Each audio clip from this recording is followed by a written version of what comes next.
All right, all right. Well, we're going to get started. LabCoatAgents, happy Monday. Happy Monday, happy Monday. I am really excited to chat, to interview, to pick the brain of Mr. Michael O'Malley. He is a realtor in Arizona, in I believe the Scottsdale area, right, Mike? Correct. Scottsdale, Arcadia, Phoenix. We're all over the valley here. Awesome, awesome, awesome. So I'm really excited. Thank you for being here. I just really wanted, as I've gotten to know you over the last few weeks since we have started this endeavor together, you have this very uncanny ability to really make people feel welcome. And so I was really excited to get an idea of how you started your journey, what brought you to real estate, and how you found your groove. What did you do before real estate? Well, so I started my real estate career. Actually, if we're talking about how I started in sales, I was a construction worker up in Park City, Utah. And it was great in the summers. And then in the winters, I would literally have nails frozen to my lips. It'd be negative 12 degrees outside. And I realized there must be a better way. We had a family friend come meet up with us. They owned the largest RV dealership in Arizona. It's called Little Dealer, Little Prices. And they said, why don't you come sell RVs? You'd be great at sales. And so I cut my teeth selling RVs. And from there, I got an opportunity from my brother's fraternity brother and was offered a job with Quicken Loans. And so that's when I got into professional sales at a very high level. And I did mortgages for about 5.5 years. And then from there, I specialized in providing growth capital to emerging market companies in the form of venture debt. So we were a debt lending facility for, really new and exciting technology that wasn't going to hit the market for 3 to 5 years. These were pre-revenue companies. So it was really exciting to get to see that avenue of business. But at the same time, it was torture for an entrepreneur at heart. And so I wanted to go out and actually be the entrepreneur. I didn't want somebody else to tell me their dreams and aspirations, and then we were just a lending vehicle behind it. I actually wanted to go out there and create my own path. So when I told my father I was leaving the industry to get into real estate, he thought I had lost my mind. But over the last 6.5 Was your family in Utah or were they in Arizona? They're kind of, they go back and forth. So they have the luxury of being able to live the nice months in Arizona and then the nice months in Park City, Utah. My dad's a big race, or did you just do that as an adult? As a kid, I would go up in the summers and hang out. And then I moved there right after I left ASU. And I went there for a year and I worked and I was framing houses. And, I just realized that wasn't the path for me. But yeah, I did spend some time up in Park City, but I'm an Arizona native through and through. I can't do the winter months. I'm not built for that climate, but you're well, funny enough, I ran a construction company for 4 years with my ex-husband. And so definitely there's a lot of really weird things like having to keep a heater on your glue because like things freeze, right? So we have to have like a whole production just to keep the materials warm. So yeah. I gotta say that people that live in colder climates are harder workers because I'd have to wake up an hour earlier just to dig my car out of the snow and get it defrosted before I could even go down the hill. So it was quite the feat for sure. Yeah, no, definitely. And so you just decided to jump in the Phoenix market, but you had already a niche because you went to school there, or a database, right? You went to college there. And so what was your first steps when you started real estate? So it's so funny you say that because I thought, as an Arizona native, that it was going to give me this huge leg up with this community that knew me, knew my family, knew my parents. And in the first 6 months, it was mainly heartbreak because I saw people that were very close family members and friends use other people because they knew I didn't have any experience in real estate. And so it was, that's kind of the torture as a new agent that a lot of agents go through, is finding out that like that person that you thought no matter what would always use you and support you uses somebody else. And it's You just a start as a solo agent then?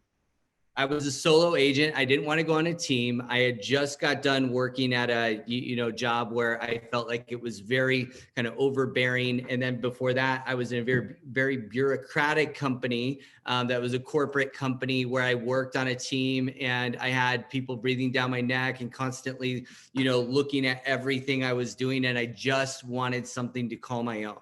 So I had a mentor at the time. His name was Az Harajo, and he's big on social media.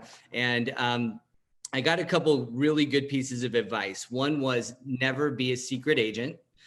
So I had to go out. I had just unfriended everybody that I hadn't known in my immediate circle on all my social media. So I had gotten rid of all these people. And he said, go and start looking through old yearbooks, go look at and like connect with everybody, your friends' parents, anybody you knew in college, everybody you knew in high school. And I want you to friend them all up. And I was like, dude, I just got done, kind of making myself more private. And now here I am making myself very public and vulnerable. And then he also said, the secret, be a student to your craft. So always learn something new, no matter what. The biggest mistake you can make as a realtor is thinking that you know it all, because you don't. And there's always somebody that knows more than you. So always constantly be a student of your craft.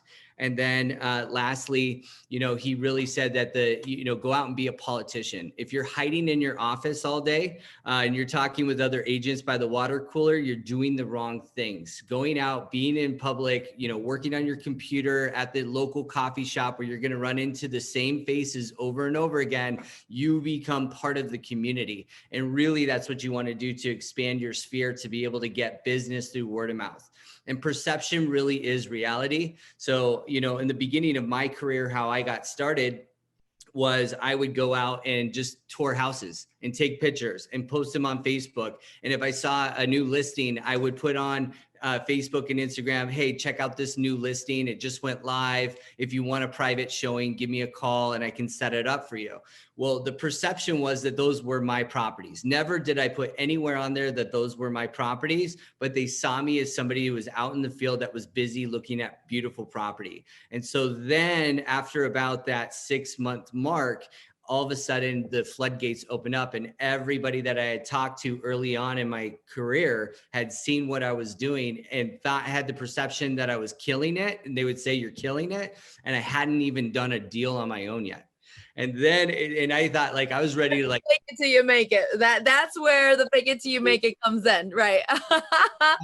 I'm like, I've been in sales for the last 10 years. I'm a hustler. Like, how hard can real estate sales really be? So I'm going to go out here and one call. How hard could it be? It's incredibly difficult, especially in the beginning, especially as a new agent, and a lot of my Not even the sales, like the sales part, what you get your stride and you get good at it, you learn your style, but it's actually being good at real estate that becomes far more complex as a skill set. Yeah. and my most important thing that I really valued was I wanted to make sure that the people that I worked with knew how VIP they were to me in my life. I knew that I wanted them to know that they were putting bread on the table for me and my family, and that I was going to treat them like gold. And I think that, that relationship allowed me to be able to get referral business and past clients that's ended up selling their house with me a few years later. Having that feeling of being cherished, I think is so valuable versus treating them like a transaction. So the entire time I gave them a concierge service. And in the very beginning, I mean, I would go to the house, help them stage. I'm cleaning cobwebs off of, the outside of their house. I mean, I treated that house like it was my own. And my clients saw that, and the appreciation that they showed back in the form of referrals was amazing. And that's really how I built my business. And I love that. I love that. And so, it's really interesting that you say that, the people closest to you don't send you business in the beginning. And I almost, because like I had mentioned, my story when I came from a different career field, you know, I just kind of stayed away from my database for a minute. Like I felt like I needed to prove myself before felt like I had enough clout to ask my people closer to me, Um and I think that one of the things that I try to tell new agents in that space is to tell them when you start school, right? Like more people need to just talk about when they're starting real estate school. And if they talk about when they start real estate school, people will at least appreciate that you're educating yourself, right? Some of But the most, it happens. It happens. Everybody, like, you think people are going to support you, and right. then they're like, do, to do, to do. And it feels so uncomfortable. It does feel uncomfortable, but I will tell you, putting your neck out on the line and doing that, I had so many people applauding me for taking that risk, taking that plunge. When you go into a new career path, Approach that? How did you approach that when you saw people you knew going? I mean, every agent's going to have this question, like, and even when you're an agent that's seasoned, it happens, right? So when you experienced that, what was your reaction to it? Like, how did you, what well, kind of, beginning or now, because it's changed. But in the beginning, I mean, it was life crushing. Every agent knows how to calculate 3% of anything. And so you go look at the listing, you calculate 3%, and you felt like you were robbed, right? Like this was my opportunity, and you guys took this opportunity away from me. And so, in the beginning, like I think I lost some friends over it because, I would unfriend them on social media and I would so you got mad?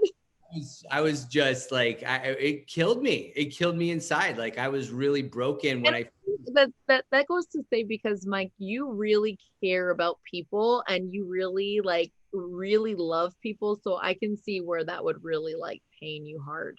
to me, I took it as a statement of, we're not as close of friends as I thought we were, because why wouldn't you support me as I'm starting my business? Now, I'm sure everybody has their own story with why they didn't do that, but that's how I took it.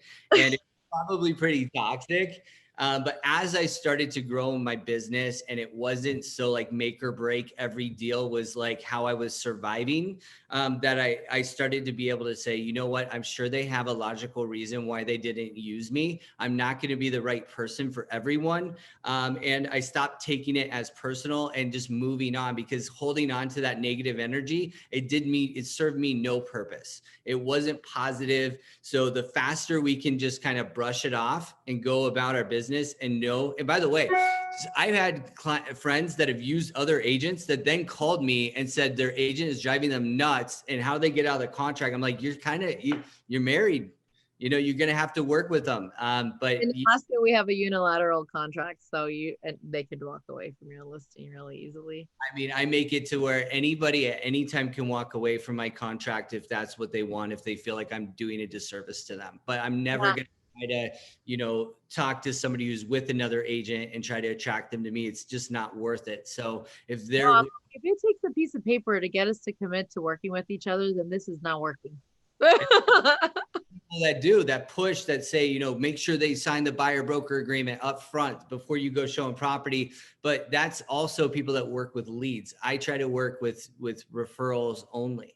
And so those people already know, like, and trust me. I don't have to work to get these people to want to like me. They already do, because somebody that they like put me in touch with them and said that we trust this guy with our life. Use him. He's going to do a good job by you. And that's how I've grown my business. And I always wanted to reverse engineer, making it feel like I wasn't working every day, because I wanted to have fun doing my job. And that's fun for me. Some people have fun making 200 calls a day and doing, and they like getting told to F off and they hang up and do their thing. And that's totally fine. Like, that's awesome. That's just not me. As you know, I'm a sensitive guy. So I didn't want to F off every day. Like that was going to slowly kind of break me down. So Right. for me, I And I rather. think what's important for realtors to realize is that, number one, okay, well, I was going to play two points.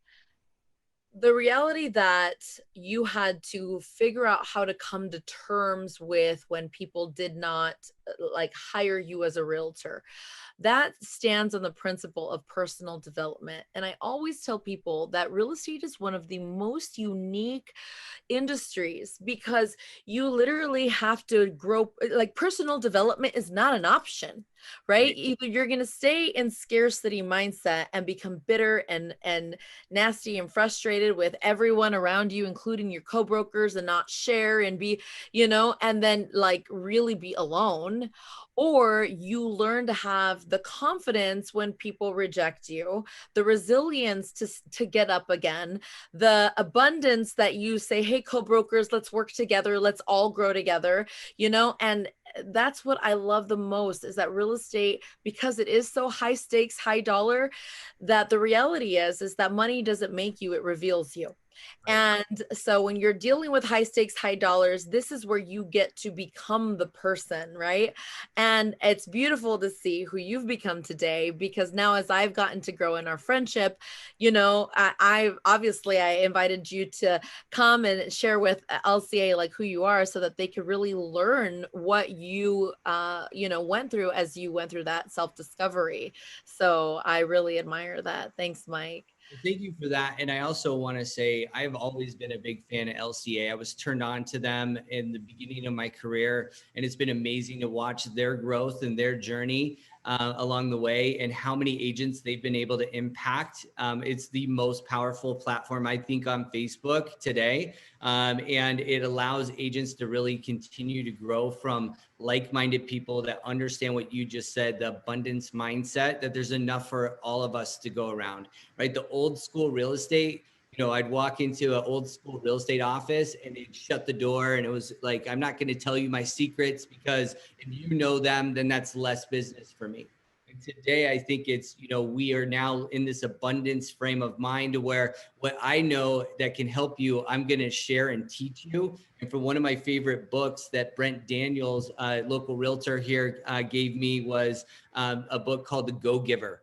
It's giving without expecting anything in return, and the universe rewards you every time. So I've had a lot of success with that. So anything that I've learned, I've always wanted to give back. And I actually spend a lot of my time with newer agents, helping them, to find success. And that actually really resonates with me. And I get more from that than any of the agents do. And I don't take any splits off the commission either. Wow, that's awesome. That's awesome. That's awesome to mentor people. And so when you were when how many years were you in your first company, your first brokerage? Was it a boutique brokerage? You're welcome to say it. We're pretty broke. Boutique brokerages until I joined eXp Realty. And so the first one I They were stayed, like local mom and pop, or so not franchise associated. these were independently owned, non-franchise boutique brokerages. The first one that I did, again, was with AZ Araujo's. AZ and Associates is an amazing West Valley agency. I highly recommend that people look at them. They're great, but They're your competition. well, they are my competition, but I'm never going to put down my competition. I think that No, and I just appreciated the fact that you just endorsed your competition on your show. So oh, absolutely. that's why you're one of my favorite people. Because if it wasn't for AZ Araujo, I wouldn't have ever got into real estate today. So I'm always going to have much love. If AZ ever sees this, I love you, brother. But I was there for 6 months, and I realized I'm not a West Valley agent, and the majority of people that were working were in the West Valley. I didn't know the community as well. My sphere wasn't there, so I was wasting time, and I learned that. So I went over to another boutique brokerage right in the heart of Arcadia. Again, I always made friends with all the top agents. My dad told me never be a secret agent. So I go to all the top producing agents and I'd introduce myself, and I just say, I just want to meet you, shake your hand. You're a legend in the industry, and I'd love to pick your brain. Can I take you out for coffee? And these guys were like, dude, look at the chops on this guy. And so they, well, it helps that you're like super tall and like big, right? like, if he doesn't, he might like strong arm me or something. But Yeah, no, yeah. it was a lot of fun to go out and learn from these guys. And one of the most powerful questions I asked was, if you were to start today in this market as a brand new agent, what would you do today starting now? If you didn't have all the tools and everything that you've accumulated throughout the years, what would you do today? And that question was so powerful, because I would get all this All your information chips. I'm doing right now today. And then Yeah. I would go start doing those things, and I would share my successes with them, which they loved. And then that allowed me to build these relationships. So a lot of the top agents around the Valley know who I am. And it always helps in a competitive market, because when they see your offer drop on their desk, they have fond sentiment towards you as a person. They are invested in my success. They were there in the beginning. So, and then from there, I went to another luxury boutique brokerage a year later. And that one was a really fun opportunity to meet kind of the who's who of top real estate that were, selling multi-million dollar homes all around, Paradise Valley and Scottsdale and Arcadia, the Biltmore. And through that opportunity, I almost killed my career. Really? Because what you have to do is you have to make sure that you're not taking advice from people that are way out of your league. And so what I did is I went directly to the guys that were at the very, very top, and they said, go set my $26 million listings open every single day and make it into your office and get to know the community. Well, when they were coming in, they were specifically asking for that agent because he was a rock star agent. His name was all over the signs. So I was doing free marketing for him, and I was sharing this stuff on social media. And what I was telling my average deal is about 650,000. So when and I do some that are multi-million, and I do some at 300,000, everything in between, and it averages out to about 650,000. So what I was doing was isolating my sphere. They couldn't afford a $26 million house. And they thought I was like the new $1 million listing agent. So then And now they weren't asking you to help them buy or sell because they were too embarrassed that their status doesn't. social media, Yeah. because like, I don't want to be after that $26 million house with the negative edge pool on the side of Camelback Mountain, and then now you have my $500,000 house in Chandler. Like, I'm embarrassed. So I started getting people. So it wasn't until I joined EXP and I sold a $360,000 house in Desert Ridge, and I posted it on my social media, and I immediately got all these comments that said, I didn't know you were doing that price range. I would have used you. And I was like, oh my gosh, like I'm dying on the vine because I isolated my sphere. I didn't protect my sphere. So we have to know who we're selling to.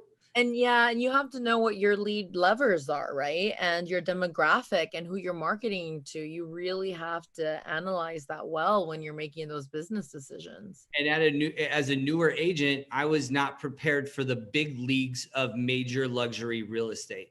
And with the big leagues of major luxury real estate, if you don't have the right, I mean, these guys are politically connected. They not only know every single homeowner that lives there, but what they do for a living, where their kids go to school. It's a different type of game. It is who knows who. It really, really is like the Absolutely. person you know. So if you're not that person, trying to cut your way into that is very difficult. So it's a dance, it's an art. You can absolutely do it. We have a lot of guys that came from, rough areas that came and dominated, luxury real estate just by their hustle, but they had a game plan. And you got to make sure that that game plan is going to look different than the game plan that you have with selling to, kind of the middle market, right? Right. No, and I love that you say that because I primarily market to military. I mean, I want to say like 98% of every piece of real estate that I do is veteran affiliated. And so I don't, market up to luxury.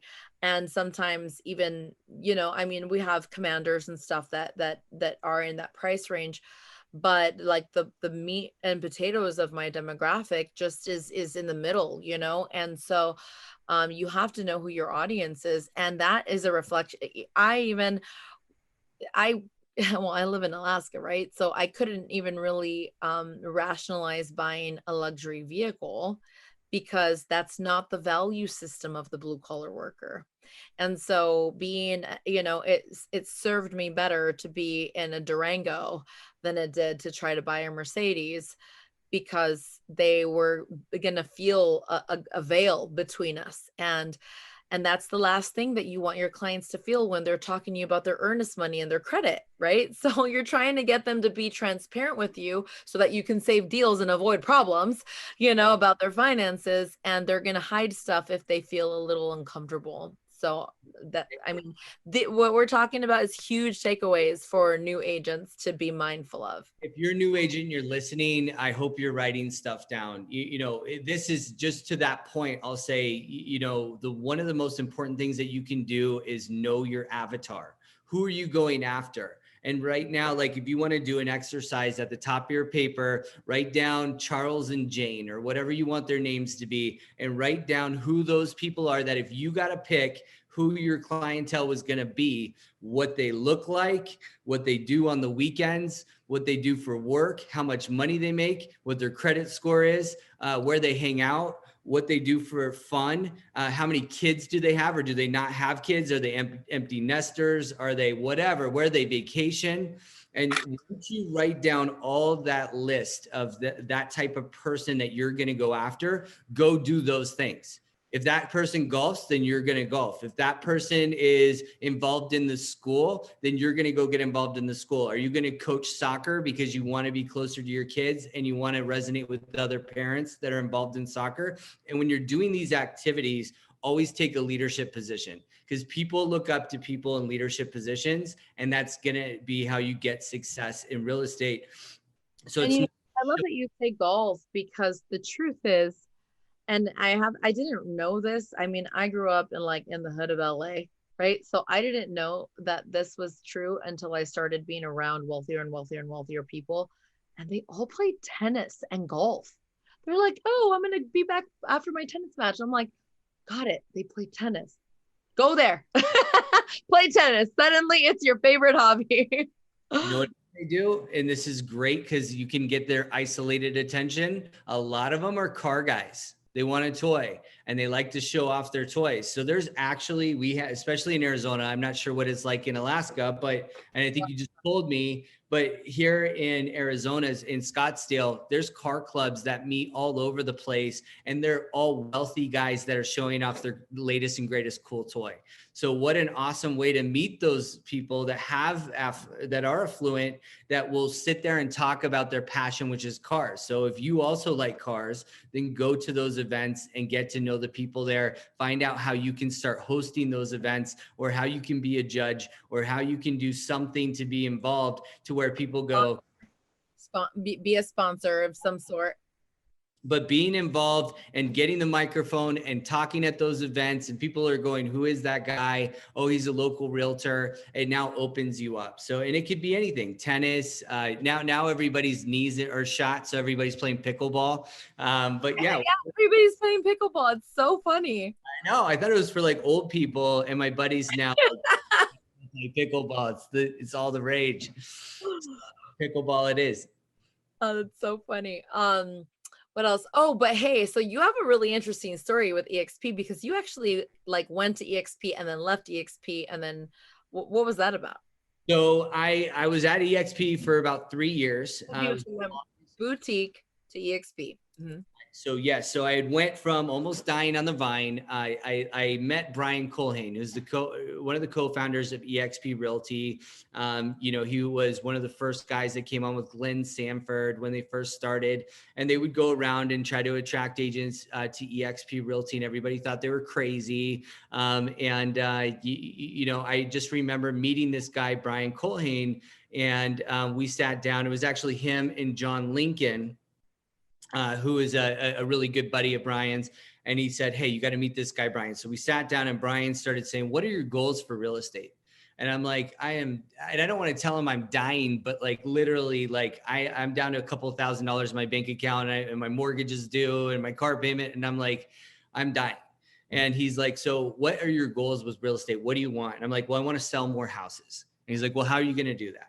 And so we went through the whole, coaching. And then he's like, well, what else do you want to do? He's like, how many deals did you do last year? And I told him how many deals I had done the previous year. And he says, okay, so you want to double that number this year. Great. That's awesome. But let me ask you a question. How much did those deals you did last year pay you right now? How much did they pay you today? I'm like, zero. he's like, absolutely. He goes, so everything that we're doing today that we close, that we're working our butts off for, in the future doesn't pay us. Now we can get a past client, referral or something like that, but it's not a residual income where he So said, you were attracted by the opportunity to build that like residual stuff that not you at first.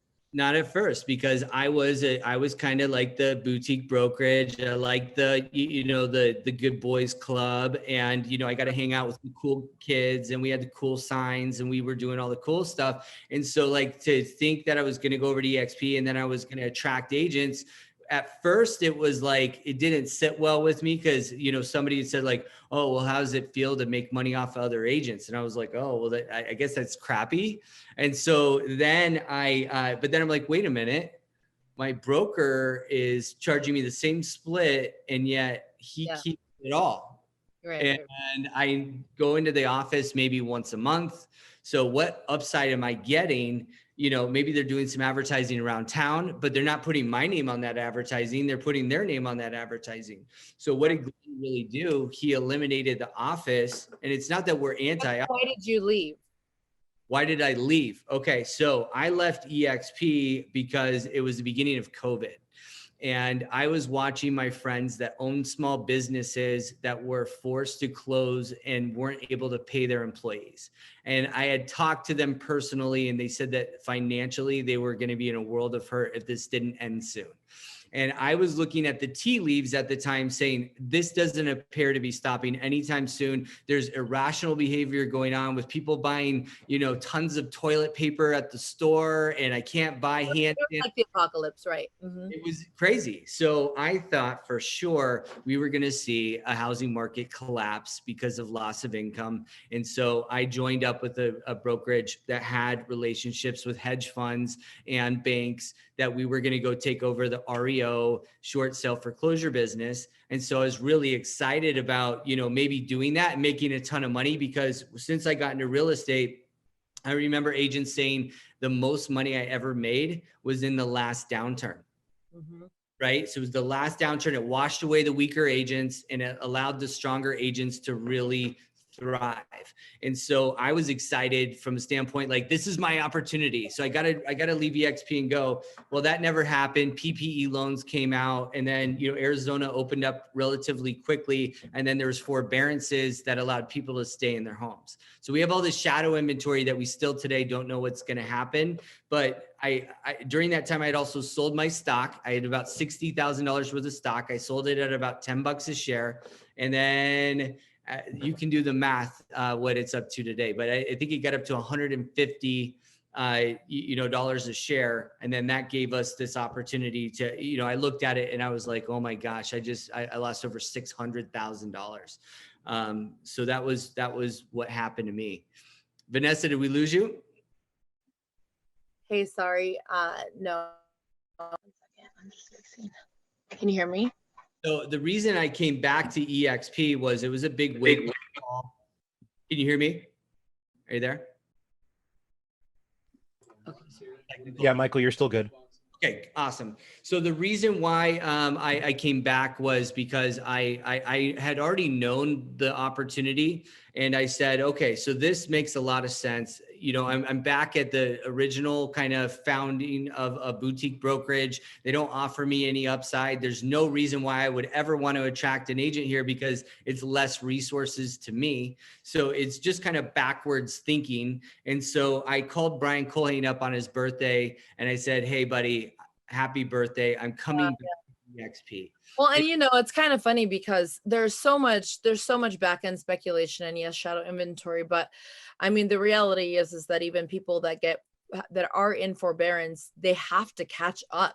The terms are not like you just get to skip payments. The terms are like you can skip payments for 6 months or so, and then you need to find a payment plan for the back due. So unless people have professions that they're going to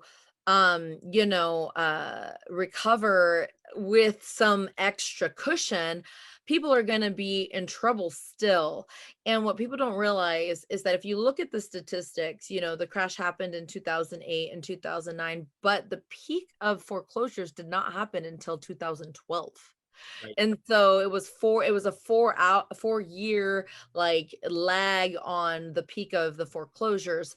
So it's really important to kind of recognize the lag in the market, and just I don't ever like to benefit out of people's misfortune, but you want to position yourself to be in a place of helping. So for all the agents out there, the way you can help people avoid foreclosure is to find the people with equity position to sell today, while the market is high for them and not saturated with all the foreclosures, and it drives their value down.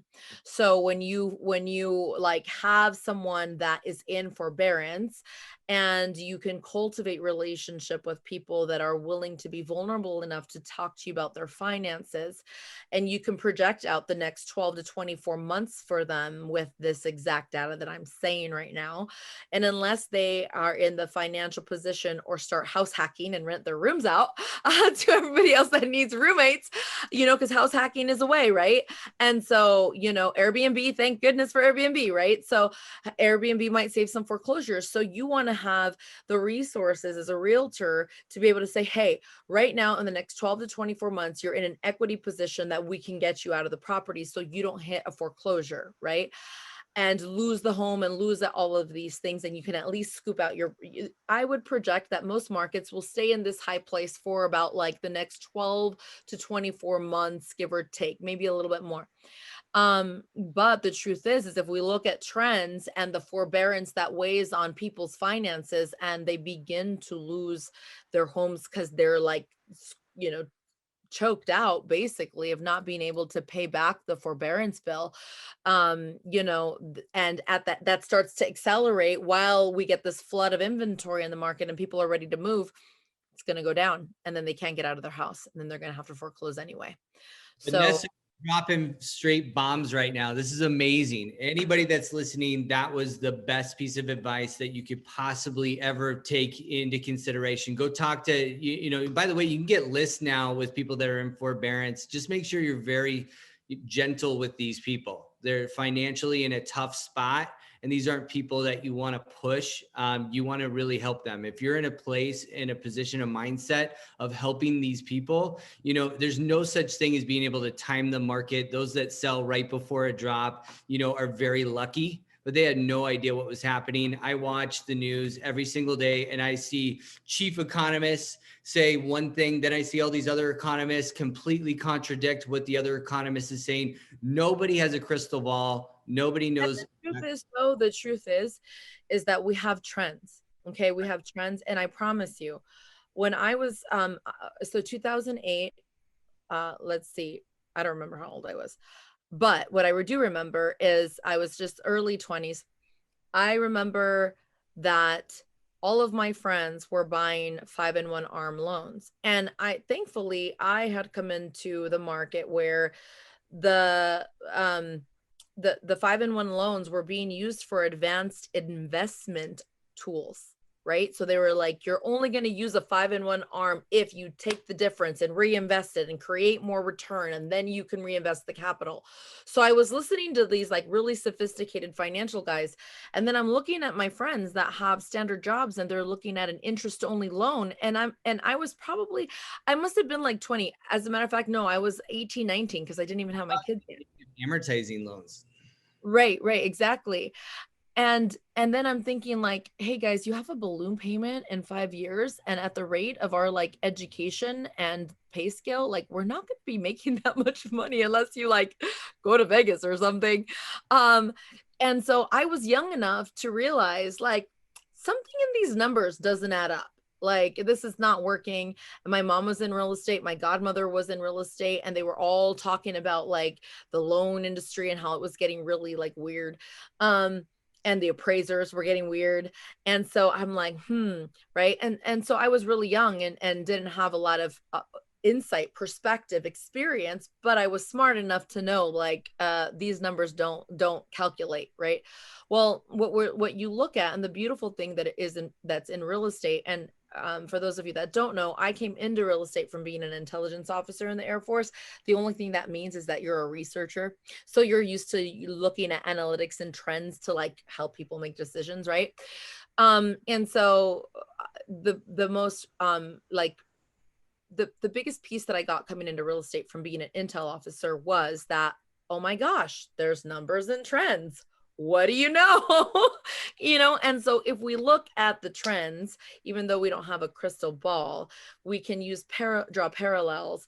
And one Right. of the things that people don't realize, besides Mike, this inventory, shadow inventory that we're talking about, is that the mortgage industry, like, you know, went to in the twos, right? So it created that vacuum of buyers and sellers, right? And so with that in mind, did you still use your database as your primary, you know, because you shifted to luxury, you shifted to EXP again, to REO.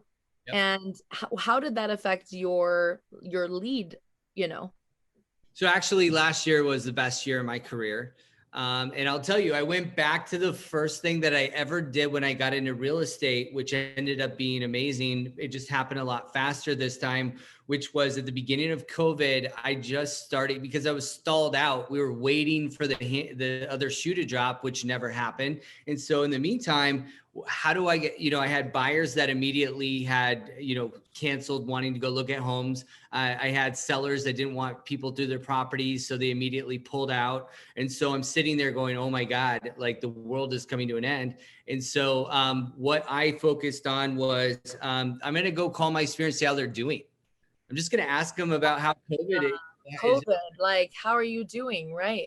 doing. How is this affecting you? What do you think about toilet paper shortages? That's crazy, right? So I would have those conversations with them, and I re-upped those relationships that I hadn't talked to in a couple of years.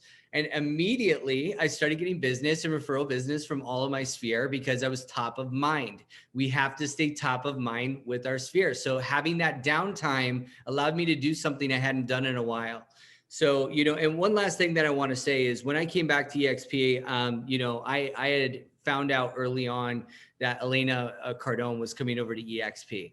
Right. And you know, Brian said, hey, you're welcome to join me, or you might want to look at this opportunity.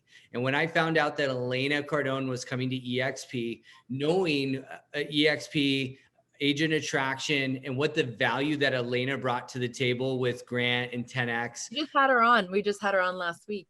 Yeah, that's right.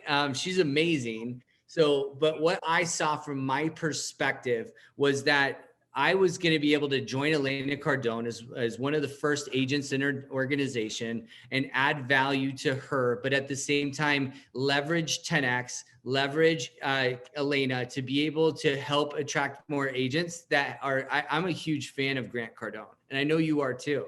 Yeah. And so, you know, You know, it's funny because I'm a huge fan today. And when I was, you know, more earlier in my career, I was actually not, because I was always a relationship person and not a salesperson. So I was very turned off by him at first until I got to know him. So that's, and by the way, same thing. You know, when I first heard him speak, you know, I first read his book, I was like, you know, who is this guy?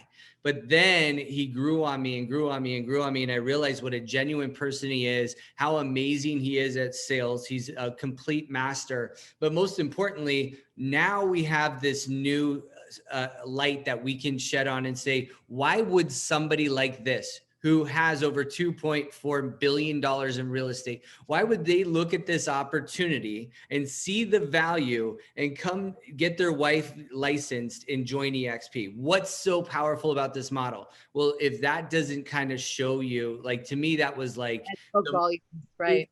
concept. I'm in whatever I need to do. I'm never leaving this brokerage. I saw the stock skyrocket. I missed the boat. I can't believe it. Oh, I'm not going to do yeah. No, that's awesome. Scratched the surface. And, you know, speaking of, because you're a lead lover, and really quick, because I know we have to wrap up here shortly, but really fast. For those that do lean on their sphere, the biggest challenge with people that lean on their sphere is they can waste a lot of time hanging out and not actually converting it into business.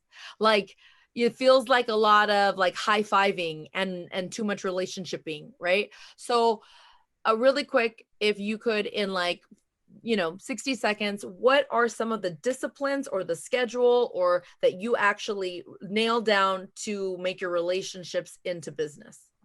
Well, the first thing I do, so again, I would just do telephone roulette. I get in my phone book and I would start calling through people. At the same time, I'm stalking them on social media to see what they're up to. So that way I can completely cut through the chummy and get right to the facts. How are your kids? I saw you just had a baby. Congratulations. I was looking for John Smith, but I saw your name, John, underneath, and I just wanted to give you a call because it's been too long. Yeah, we're good. We do a little small talk, and then I ask them immediately, what are you doing today for work? Like, what are you up to? And then they tell me about their work and how it's going. And the inevitable question is always 99.9% of the time, what are you doing? Or how's business? Or I see you're crushing it real estate, or what do you have going on? Oh, I'm so glad you asked. Like, here's what's going on. Or they'll ask me a question about the market because they already know what I do. So have a great response right schedule. What's that? Do you feel like your scripts are different with your database? 100%. So it's not a script. It's just a conversation that's going to be 5 to 10 minutes long. Maybe if they're a really good friend, 15 minutes, but it's very intentional. But the first thing is just to warm up the machine again and get it primed, because you don't want to just go directly into business. So you talk about family, and you let them know you care, because I do care. And then I ask them about work. They tell me how great work is or how much they're miserable at work, whatever the case may be. And then lastly, they ask me, and I have a really good punchline, like, how's the market or how's this? And then I talk to them a little bit about the hyper market here in Arizona, what we're seeing, how it contrasts to what we saw back in the beginning of 2008, and how that is how things look today and why things are different. And so once we have that conversation, I've now established myself as a professional. And then I always say, if you know anybody looking to buy or sell, would you consider referring me? And they always go, absolutely. If anybody comes my way, I'm sending them to you. So I open up that door and I keep it like that, and I get off the phone. Inevitably, if I do that 100 times, I'm going to get at least 10 deals from that in the next 90 days. And so that's my secret. I love that because it's not an ask, it's a mention. Yeah. It's not an ask, it's a mention. And you get them to agree to the mention, like, would you consider? And you're not saying, hey, right now, And if it comes across as genuine, then nobody has a problem with it. If you get on the phone and you have an agenda and you have a script and you sell like you're trying to sell them on something, inevitably they're going to think you're disingenuous and they're going to lose your number. So I never want to do that with my sphere. Yeah. And I think of the biggest thing that it just comes naturally to you, and some people might have to work on it, is that you lead with caring contribution. And so that's why when you make that suggestion, it's an obvious yes, and it doesn't feel like you're asking me for something. Absolutely. Yeah, no, I love that. Thank you so much, Mike. And I appreciate you and all of the shares that we had today. I really feel like we hit some like really good stuff for people to walk away with on database and their approach to their relationships as they start their business. And so if you want to be featured on Rockstar Realtors on LCA, please feel free to DM me, or you can DM Tristan as well as Sandra, and we can start the application so you can get on and we can feature you and your business. Love it. Thank you, Vanessa. Michael. Yes, if you need anybody in Arizona, and I'm here in Alaska, if you need help here, we look forward to connecting. Bye, guys.